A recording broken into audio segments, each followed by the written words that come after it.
This is a video with Manuel Davidov, a Subud member in Florida and friend of Ruslan Moore.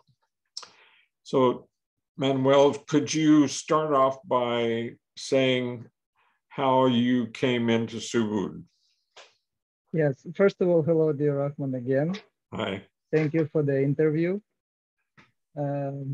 It was interesting story how it's all started. I'm originally was born in Uzbekistan. The capital city is Tashkent, and we left on the 90s to Israel. And at age 14, by the way, I was born in 1982. At age 14, I had problems with my kidneys. My immune system was attacking my kidneys. So living in Israel for 10 years, it was a great experience. One of the doctors suggested us to go to United States. So, because it's 4 seasons in United States, and they thought that it might help my kidneys, so it wouldn't be strong pressure. And we left. I came to United States in 1999, and my sickness was getting worse and worse. And in 2003, I met a doctor. His name was Konstantin Trifonov. He was a student of Sulikhin. A student of what? He was a student of Dr. Sulikhin. Salihin, the one that do the mudras. Ah, okay. It's a treatment. Yeah, it's very popular. He is open in Subud as well. Okay. So that's how my journey starts. And he was giving me treatments, and he was open in Subud for a long time. He's originally from Moscow. And one day we sat down, and he said, it would be nice if I will consider to find out what Subud is and join it. So I didn't know back on a lot of information, but one thing I knew for sure, since I'm a kid, I always were looking for mentor who could guide me in my spiritual path and in life overall. So that's how I've been introduced to Subud in Manhattan on 35th Street. No, 27th Street, correct? 27th Street between 7th and 8th Avenue. There's a Subud Center there. And I met Mr. Michael Barber. And that was when still Anwar, may he rest in peace, was alive. And I was visiting my probation time. And eventually I was ready to be open. But because of my sickness, and I was feeling extremely bad because kidneys were failing slowly, I got open, but I guess not fully open. But the treatment with my doctors, he said, no matter what, no matter how, you have to give me a promise. You will keep going to Subud, no matter what. Just promise me that twice a week. I don't care what you're going to do there, but just make sure you go there. And as I gave him the promise, I was going twice a week. Most of the time, I was sleeping during Latihan. And that was all continue till 2015. Now, we met one incredible doctor in New York who said, there is no chance you will get a kidney in New York, and it was back to 2013. I would suggest you to go to Florida, because in Florida, there is only one hospital, and the line moves much faster there than in New York. It's a big competition here because it's more than one hospital involved when the kidney arrives. And that's how I made my journey with my wife that I met in New York, introduced by my father. And we moved together to Florida, and we settled in Miami. And during that time, they found out that because my kidneys didn't work, um, and I was on dialysis already 5 years, it created a cyst in my kidneys that converts into cancer. So they suggested to cut both of them off since I'm already on dialysis. And we were renting an apartment. And it happened that God showed mercy on us, and the apartment got flooded with water, and it created a mold. And I found a Subud Center in Fort Lauderdale, in Oakland Park, and I would start visiting. I was trying to do my best twice a week, even though I was still sleeping during the session of Latihan. But that's how I've been introduced to Ruslan Moore, who put a glimpse on me. And curiously, after Latihan approached to us and asked us, who are we, where are we from? And of course, we shared with him our story and what happened to our situation in the apartment. And he usually leaves to Malawi once a year, and he stays there 2 to 3 months because he has a big group there of 80 people. As we already took the interview, Mr. Rahman, from the previous. And he just issued us the keys of the house, the keys of the car, and said, here is the keys, come, feel like home. I'm leaving for 3 months. See you when I come back. Then we decide what we're going to do with you. Of course, I was shocked. I couldn't believe that. How could he just give me the keys like that? 3 months passed and he came back. And we started getting on each other and started going to Latihan. And then I said, Ruslan, I feel a little uncomfortable. Maybe I should move out. So he asked me, son, don't you feel comfortable with me? So I said, of course I feel comfortable. So stay, we're getting along together and we have a great company here. And that's how we start the journey living with Ruslan Moore, who eventually adopt us basically as children. And 2015, I really experienced my first real Latihan. It started little bit by bit. First, Ruslan was working on me and said, son, try to stand just 5 minutes. Then try to stand 10 minutes. So eventually I could stand the whole 30 minutes. And I started feeling amazing vibration. And I realized that there is Latihan and that's how it feels. And every evening I spend time with him. We're reading. He introduced me more deeper to Bapak's talks, to the stories of all the Subud, of his adventure. And we got really, really connected. Now, of course, I was standing online and I would receive every 3 months a phone call to come to the hospital and draw blood that maybe it will be a match. Time passed by. I was struggling. I was already 9 years in dialysis. And I was realizing I'm dying because there was big side effects. When you long time on dialysis, your phosphorus goes up, so it burns the skin. Your potassium goes up, so the heart can stop every minute. They couldn't anymore control my liquids in my body, so I would cramp and my blood pressure drop, so I will be fainted during the process of dialysis. Till one day I sat down with my wife, actually here, and we had a conversation and I said, oh, hon, don't worry. Every 4th of July, people get drunk in Florida, get into accidents, and maybe I get the kidney. So she looked at me and said, Manu, you have to understand that it's somebody's son. It could be somebody's father. How can you even think like that? And it hit me so strong. And I felt ashamed in front of God. How could I even think like that? What a selfish person I am to take somebody's life who is healthy just to survive and live. And that moment I had that big breakdown when I didn't want a kidney anymore. I was accepting my fate. I was willing to die.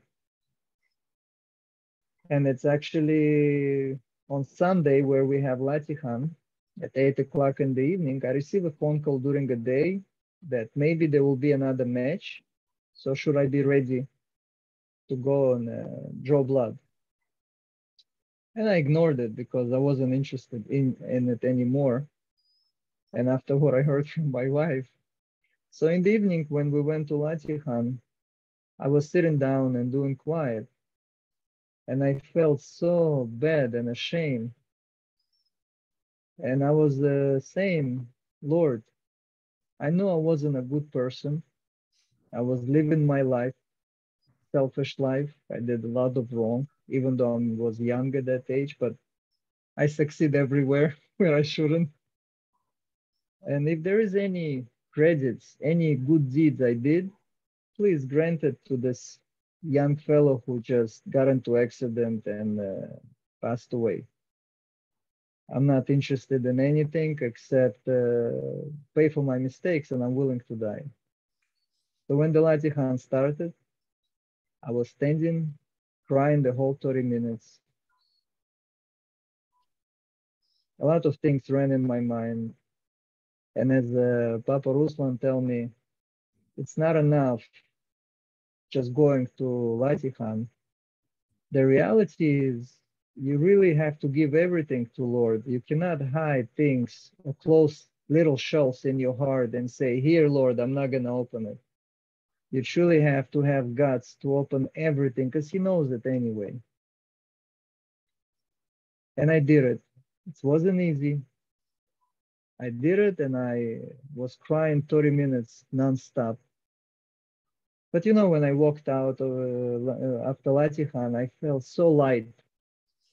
I felt the grace of God, and the death wasn't scared. I wasn't scared of it anymore. I felt so enlightened, so light, so free. That was the moment when I realized what really means to be free. And we went home. And every time when we come home, you know, the Latihan is still present. It's still kind of kicking in, I guess you can say. And we were sitting here smoking cigarette and drinking coffee and thinking about the life. And then suddenly I said, you know, I feel very dizzy and very tired. I would like to go lay down. And as I entered to the house, I did 2 steps. I fainted. And my dear Papa Ruslan always sit in the same place in living room where you took the interview and talking to the world. He has so many followers. So when I came to my senses, I approached to him and I said, Papa, I just fainted. Maybe we should call 911. And he started laughing. And I was trying to convince him it's not a joke. And then he just put his hand on my head and he said, son, I think you're just tired. Go sleep. Everything will be just okay. And I went to sleep. 3 o'clock in the morning, I received the phone call. And they told me that the person that they called me during the day and the one who I asked Lord to give him all my credits that I have, the kidney was matched, 99%. So of course we jumped to the car and we still have the Latihan and we drove to hospital. The phenomenal thing that happened that as soon as they put the kidney, it starts working. Usually it takes at least 1 or 2 to do dialysis to make it work. It starts working right away. And that's how my life journey, fresh page, fresh chapter, opened. And then, of course, as most of the members of Subud, we wrote a letter to Ibu Ruhaya, our dear one, and she gave me a new name. My previous name was Daniel. That means judged by God, or God is your judge. And I received a new name from Ibu that Manuel means God with us. So from that moment, all the miracles that happened, and there was much, much more of them, I I know there is a God. There is no doubt. It's not belief or faith. I just know there is a God. And that's my basically short story. And as you know, I'm a Sephardic Jew, and a lot of my friends are Jews from Ukraine. It happened that God granted me that it's already second person that I bring into Subud. And I don't know how, but God granted me to help them to do the covenant with God so they can do the circumcision. As much as funny it is, they're all old, and to take such a task, Yeah. they're very brave men, they're warriors. Yeah. And yeah, so that's kind of shortly a little bit of everything to include in my little story. So how is your health now? Oh, it's incredible, good. Thank Lord. I mean, I'm living life, I think, better than when I was healthy. Because as you know, dear Rahman, Subud is not just for your spirituality or for your soul, it's for the whole being. And it's amazing what it does to you, for the movements, the hands when they wake up, the voice. I know I'm still little, since I'm kind of will consider maybe a pioneer, the first one, first generation who got into in my tree line. Of course, I involved my parents to do it, but I'm the one who really dive into it. Basically, my life, everything surround me, my work, my friends, it's all practice in Subud. I cannot imagine life without it. Yeah. So did you mention before that your parents are also in Subud?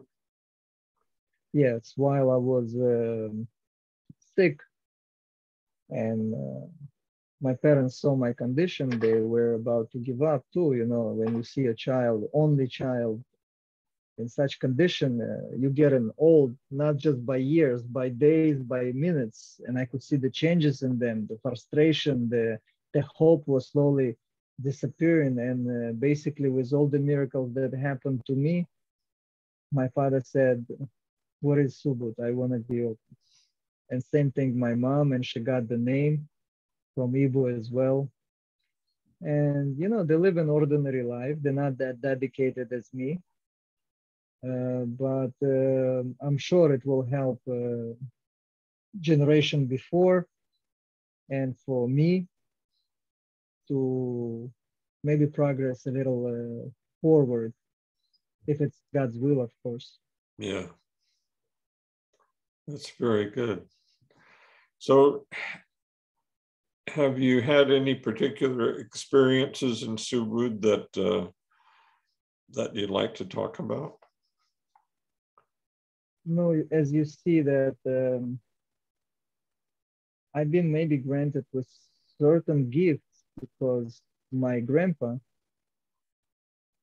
he is from Iran, and he actually Muslim. It's from my mom's side, and he was his tree line. They were practicing somewhere Sufism. Mm-hmm. Now, from my father's side, it's 100% Judaism. So my mom had to accept Judaism. So, you know, it goes how father wants. Man is the head of the family, and but I got both. Now, the same time in my mom's side, my grandma, she was Russian. No, let's put it as Slovenian blood. So I have certain way Christianity as well in me. So it's like 25% Christianity, 25% Islam, and 50% Jew.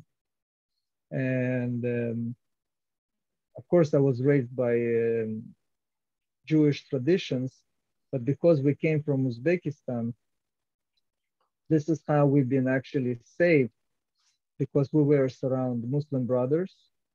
And as you know, Muslim brothers, they all worship God. and they do the basic stuff always.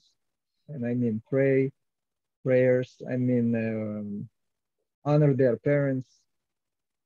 So we took all the best from them. So as a Middle Eastern, parents is basically everything for you. You don't leave behind no one.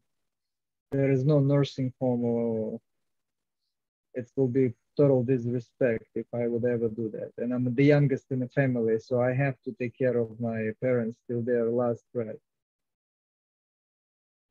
And I really appreciate that they gave me a lot in terms of respect, to honor older, to respect your brothers. So all those basic things to be a man that unfortunately today's day man is not described as a man should be.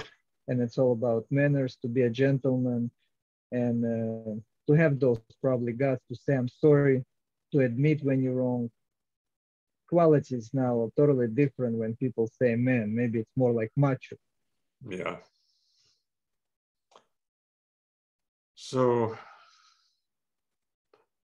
how, since you're from the Middle East, is that where you're from? Is your country is part of the Middle East?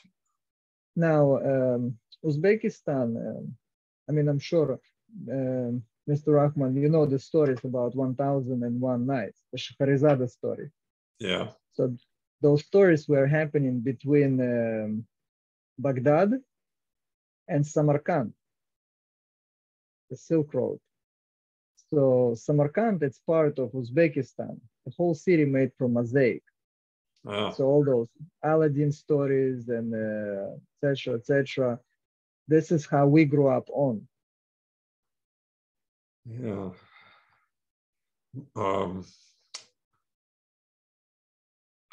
So how are you feeling the culture difference between America and where you came from?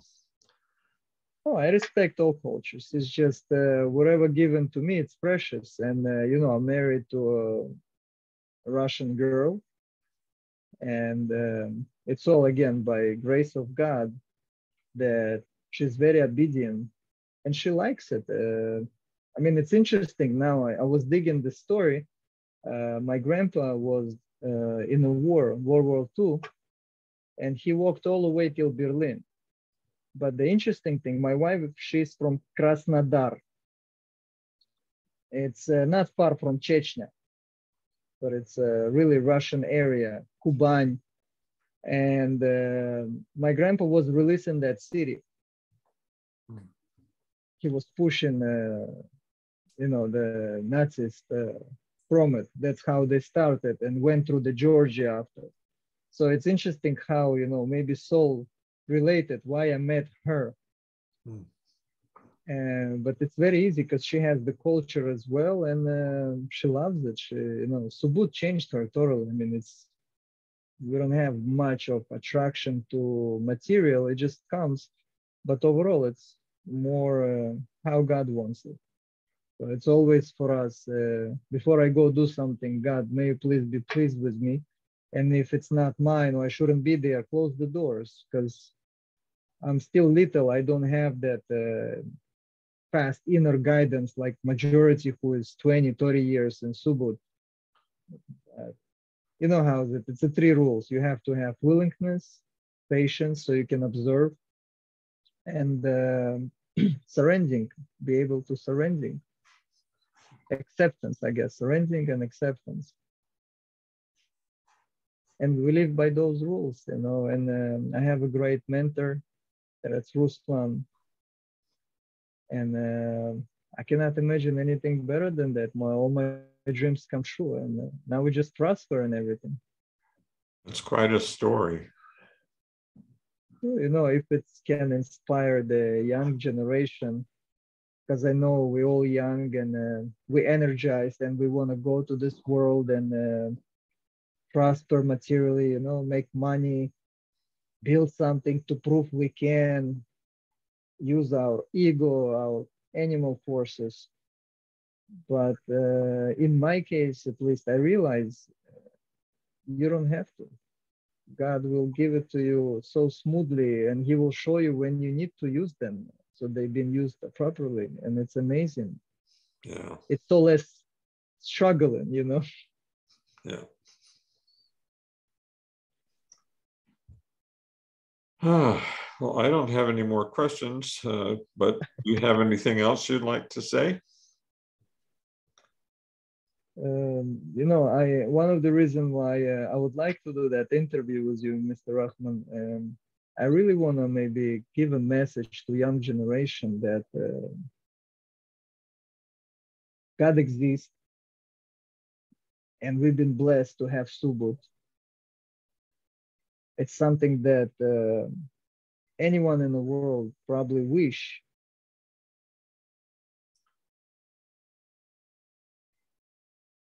There is something in it that we all missing. To describe it in the words, I would say it's love.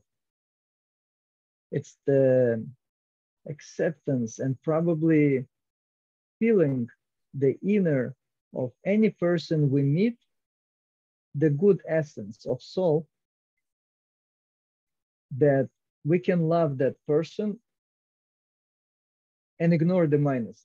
Minuses become not important. As soon as you see this greatness in that person, the gift that God gave him, that soul, you just love the person for sake of God, because it's His creation. And then it doesn't matter who he is and what he does. It just doesn't matter. It's become so little. We don't use any judgmentals on him. You don't judge him anymore. So I believe that as Bapak said, may he rest in peace. Just do your Latihan diligently, and everything else will come. And you know, we would love to have children, of course, too. Because of what I went through, I couldn't proceed with it.